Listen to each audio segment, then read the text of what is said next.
vendre à des amis à lui pour avoir sa part, il vend. Le port autonome de Lomé, par exemple. Les banques, par exemple. Les mines, par exemple. Et tout ça, il essaie aux étrangers. La société IAS et tout ça, il essaie aux étrangers. Et lui, il prend sa part de commission où il a ses parts d'action qui sont cachées d'ailleurs, et puis le reste, il s'en fout. Le pays peut tomber, le pays peut végéter dans la pauvreté, c'est pas son problème. Et donc, il y a un dossier qui est sorti, un très bon dossier, avec des ramifications assez intéressantes sur ce qu'il est en train de faire du pays. Et je voudrais qu'on parcourt ensemble cet article-là, et je vais vous expliquer un certain nombre de faits qui sont cachés dans cet article-là. Et vous allez comprendre ce qui se passe avec notre pays. Le Togo est devenu une base arrière d'une mafia sans visage, où tous les individus les plus sales, les plus recherchés, les bandits de grand chemin, trouvent un refuge chez nous, et à partir de chez nous, ils vont faire leurs affaires et ils ramènent l'argent et se partagent sur le dos de la République. On utilise les attributs, le sceau de la République pour se faire des affaires personnelles. C'est d'ailleurs la raison pour laquelle, même sur recommandation du FMI, Ford n'a jamais accepté de déclarer ses biens, ni ses collaborateurs. Parce que s'il déclare ses biens, c'est une brèche dans laquelle on va rentrer. Vous comprenez pourquoi? Il applique une partie des recommandations de la Banque mondiale et du FMI en augmentant le carburant, mais il refuse d'appliquer une autre partie qui consiste à ce que lui, il déclare ses biens. S'il était un chef d'État qui déclarait ses biens, on aurait pu se poser la question, où est-ce qu'il a trouvé autant d'argent pour célébrer son anniversaire avec des jets privés qui sont allés chercher les invités un peu partout? C'est sur le dos de qui? Donc on va parler de ce dossier et vous allez voir réellement ce qui se passe ce qui se passe à partir du Togo et de toute notre région. Et vous allez voir dans quoi fort il met le Togo. Donc on y va. Technique. Le gros titre. Le gros titre.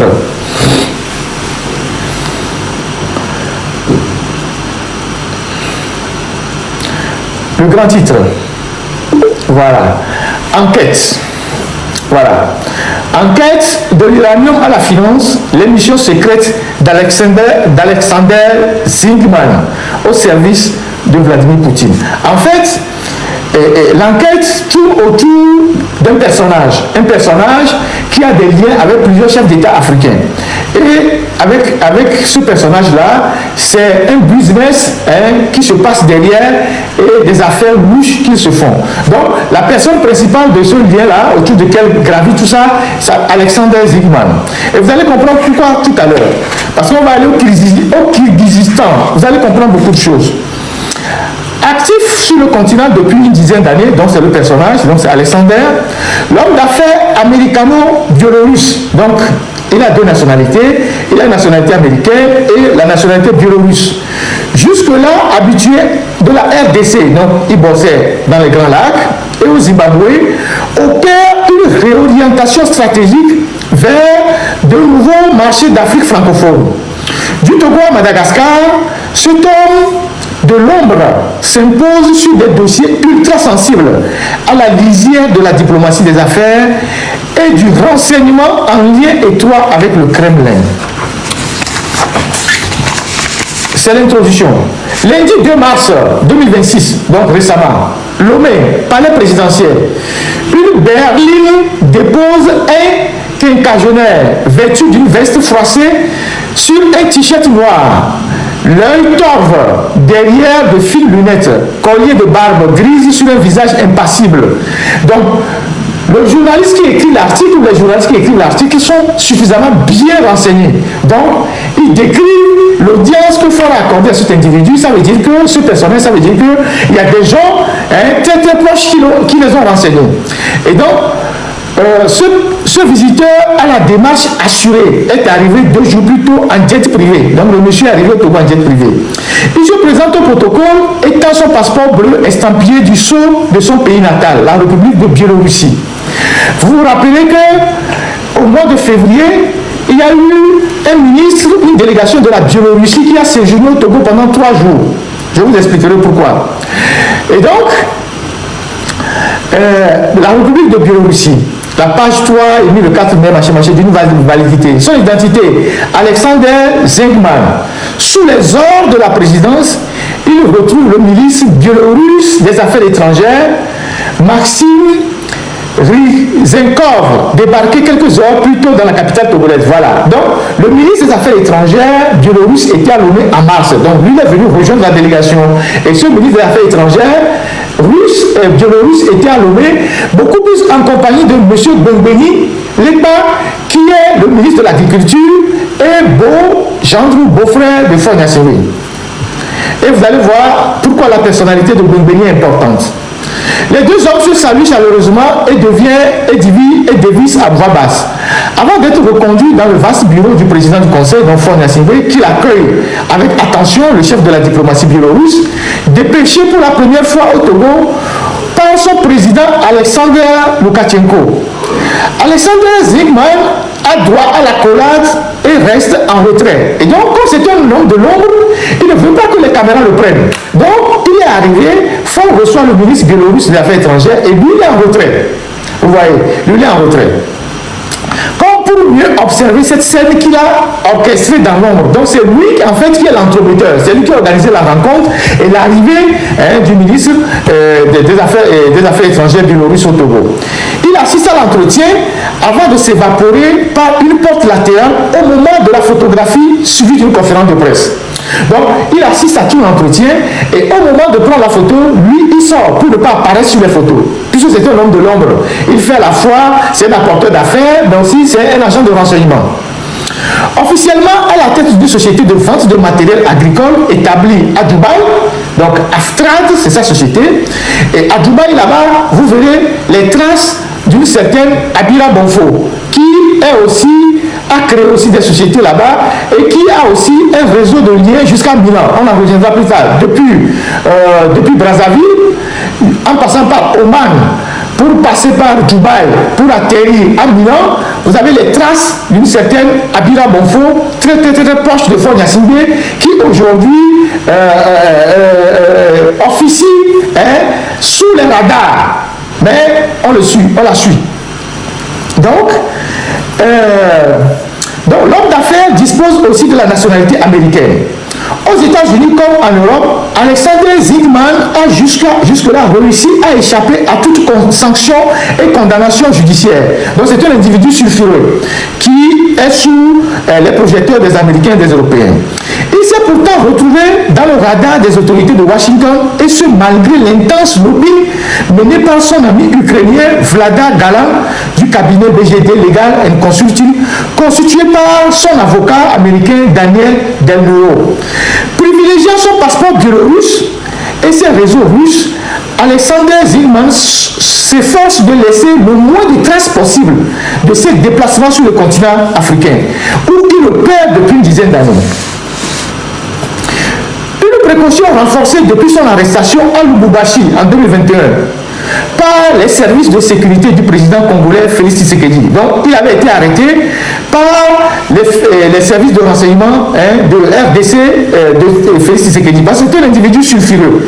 Suspicieux à l'égard de cet entrepreneur proche de l'ambassade russe à Kinshasa, mais aussi de son prédécesseur Joseph Kabila et de son homologue zimbabwéen Emerson Mnangagwa. Ce dernier apprécie cet apporteur d'affaires, également consul honoraire de la Biélorussie à Harare, où il joue un rôle central dans le secteur du diamant et retrouve de temps à autre Joseph Kabila. Donc c'est un individu qui est aussi consul honoraire de la Biélorussie à Harare. Et vous savez que cette histoire de consul honoraire, ça cache beaucoup d'activités mafieuses. Alexander Zygmunt a par ailleurs facilité la relation désormais privilégiée du dirigeant zimbabwéen avec Alexandre Loukachenko dans son pays russe. Depuis 3 ans, le businessman américano-biélorusse gravite aussi dans le premier cercle du président kenyan William Ruto, tout en soignant ses liens privilégiés avec le Nigérian Bola Ahmed Tinubu. Donc, William Ruto, pourquoi? Parce que il est au service de William Ruto. Et quand je lis ce passage-là, ça fait tic dans ma tête. Ça fait tic dans ma tête parce que il est à la fois avec Faure, il est aussi avec William Ruto. William Ruto qui avait pour conseiller ou apporteur d'affaires un certain Bertin Agba. Et Bertin Agba quelques jours avant son décès, revenait de la Chine d'un voyage avec les autorités du Kenya. Vous voyez? Donc cet individu, il est à la fois proche de Faure, il est aussi proche de William Ruto. C'est un agent de renseignement, c'est un homme de l'ombre, c'est un homme d'affaires. Et Bertin Agba était en Chine avec les autorités kenyans, et c'est au retour de la Chine qu'une semaine après, qu'il a été empoisonné, qu'il est mort. C'est juste un aspect que je veux évoquer avec vous. C'est une piste, hein. Encore plus habitué à l'Afrique francophone, donc il était avant dans l'Afrique anglophone, Alexander Zygmunt quitte depuis un peu moins de 2 ans son immense et fastidieuse demeure en périphérie de Minsk, donc en Biélorussie, pour se rendre de manière régulière et secrète à Lomé. Donc Alexander Zygmunt, il va de plus en plus à Lomé. Secrètement, il vient à Lomé. Donc il vient voir fort secrètement à Lomé. Le plus souvent, il voyage avec son fidèle ami, compagnon de route et de cellule, l'entrepreneur compatriote Oleg Voldvik, 40 ans, en juin, à bord de son avion personnel, un Embraer Legacy 600 immatriculé à Aruba. Dans la capitale togolaise, Faure Gnassingbé lui a mis à disposition une résidence à la cité Oya.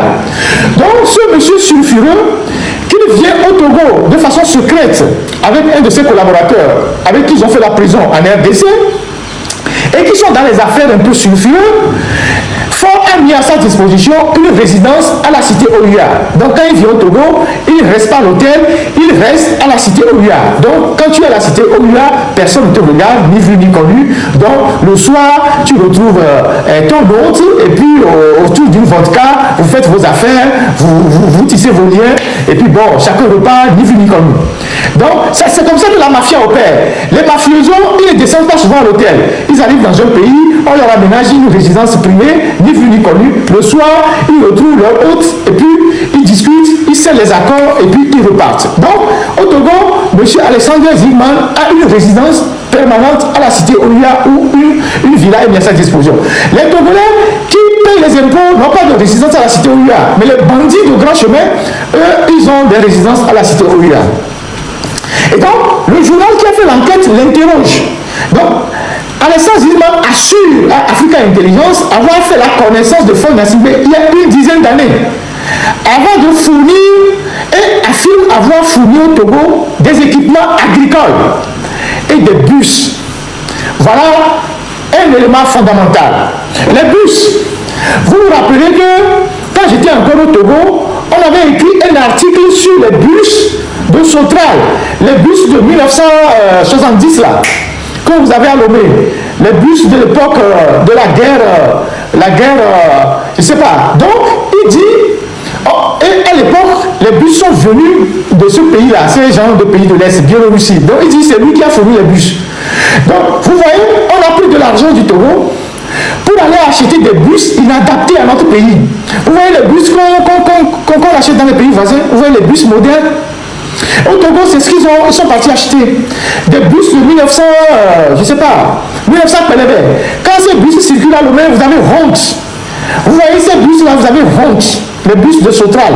Je ne sais pas si la technique a une image pour nous montrer ces bus-là. On avait déjà écrit un article au niveau de l'alternative sur ces bus-là, la provenance de ces bus-là. Et on avait mis en exergue le fait que la transaction était floue. C'était opaque, on ne savait vraiment pas qui était derrière cette transaction, comment est-ce que ces bus sont atterris au Togo et moyennant quoi. C'était des bus qu'on utilisait pour amener des soldats sur les champs de guerre en Biélorussie. Vous voyez, les soldats, quand ils partent en guerre, quand on veut les amener sur les champs de guerre, ils n'ont pas besoin de bus modernes, de bus vraiment, on les ramasse seulement dans les bus. Donc, il avoue, il dit, voilà, on ramasse pour les prisonniers, merci, qu'il a fourni des bus au Togo et du matériel agricole. C'est important, la question du matériel agricole, parce que je venais de dire que les Biélorusses qui étaient à Lomé en mars, ils étaient beaucoup plus avec le ministre de l'Agriculture, M. Bengbeni. Bengbeni qui est aujourd'hui un cache-cesse des affaires de Faure Gnassingbé. Et donc, on sait que Bengbeni est Et Faure Gnassingbé, puisqu'ils ont des alliances de famille, Mbéni a épousé la sœur de Faure Gnassingbé, la demi-sœur, donc la grande sœur de Pacha Gnassingbé. Ils sont dans les affaires avec la Biélorussie pour commander des tracteurs et des engrais et tout ce que vous pouvez imaginer. Donc ils font des choses comme ça. Ils avaient aussi importé des MiG avec des mercenaires biélorusses qui étaient d'appareil pour piloter les MiG. Donc, il avoue avoir fourni au Togo des équipements agricoles et des bus. Il apparaît néanmoins dans son entourage proche seulement depuis 2024 et fréquente certains de ses amis comme le millionnaire burkinabé Mahamadou Boukoumou, établi en partie à Lomé. Au gré des entretiens au palais présidentiel et de dîners privés, le chef de l'État togolais est séduit par cet homme, hableur, au rire cauteleux, qu'il tutoie et appelle Alex. Il apprécie ses histoires contées dans un français approximatif, teinté d'un fort accent slave, sur ses puissants amis dans le premier cercle de Vladimir Poutine et de son homologue de Minsk, Alexander Zygman, n'arrive jamais les mains vides. Donc quand il arrive au Togo, il ne vient pas les mains vides, il apporte des cadeaux à Faure. Outre de luxueux cadeaux, il n'oublie jamais d'offrir des bouteilles de vodka, parmi les plus prestigieux de son hôte. Donc quand il vient au Togo avec plusieurs cadeaux, il n'oublie jamais la vodka. Donc il apporte les meilleurs vodkas. Donc notre Faure Gnassingbé, il adore la vodka. Et qu'il initie aux subtilités géopolitiques de la région et plus particulièrement les juntes de l'Alliance des États du Sahel, dont l'isolement relatif recèlerait d'opportunités commerciales. Donc vous imaginez, donc Faure dit à Alexander Zygman que l'isolement des trois pays de l'AES, l'isolement des trois pays de l'AES recèle des opportunités commerciales qu'ils peuvent utiliser. Donc, ça veut dire qu'ils veulent faire les affaires. Donc, c'est une opportunité. Les problèmes que rencontrent les pays de l'AES, c'est une opportunité de business pour eux qu'ils peuvent saisir. Et vous allez comprendre tout à l'heure avec l'histoire de l'uranium. Et donc, un dossier particulièrement sensible va d'ailleurs s'inviter dans leur conversation et sceller leur rapprochement.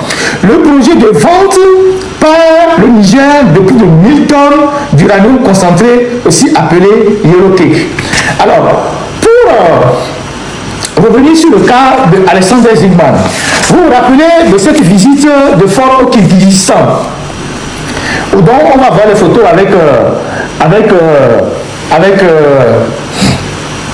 on va voir les photos avec la technique. Voilà Faure avec ses ministres qui étaient au Kirghizistan. Et donc, ce voyage au Kirghizistan, je ne sais pas comment vous l'appelez, bon, moi, Kirghizistan, voilà. Et donc, ce voyage dans ce pays-là, que je n'arrive pas à prononcer facilement, tout le monde se posait la question, qu'est-ce qu'on va chercher là-bas? Et qu'est-ce qui a été vraiment dit là-bas?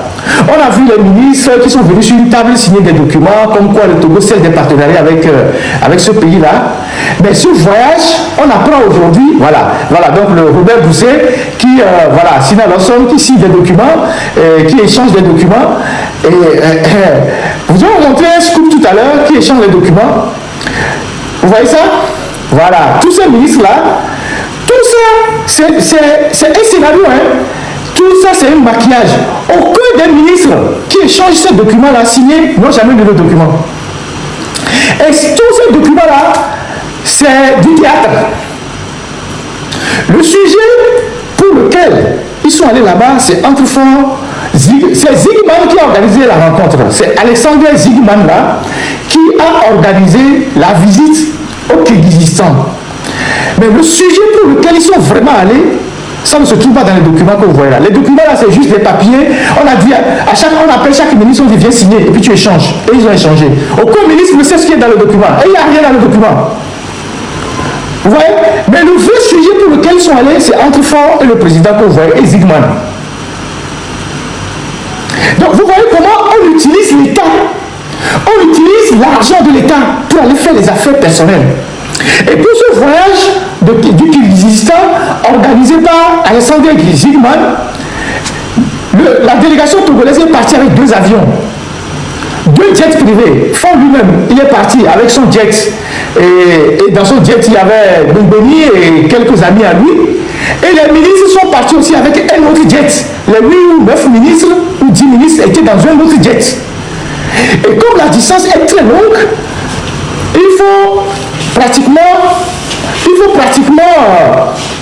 combien d'heures pour aller, parce que je vous avais dit, s'il fallait aller au Kyrgyzstan, il faut passer par Paris, et de Paris, il faut prendre un vol de plus de 8 heures pour aller au Kyrgyzstan. Donc ils n'ont pas pris ce chemin.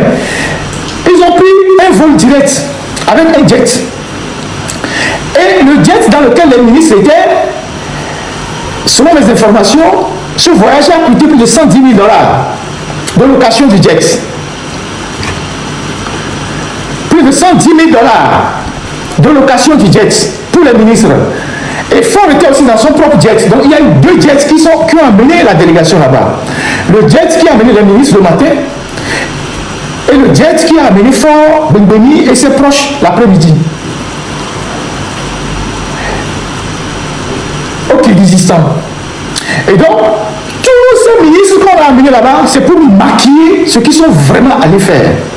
Et c'est cet Alexandre Zingman qui a organisé cette rencontre-là. Ça, c'est un détail. Depuis le renversement du président nigérien Mohamed Bazoum en juillet 2023, le général Abdoulaye Tiani cherche activement à écouler ce stock d'uranium dont le groupe nucléaire français Orano revendique plus de 2/3 de la propriété. En mars 2024, une piste iranienne, c'est important.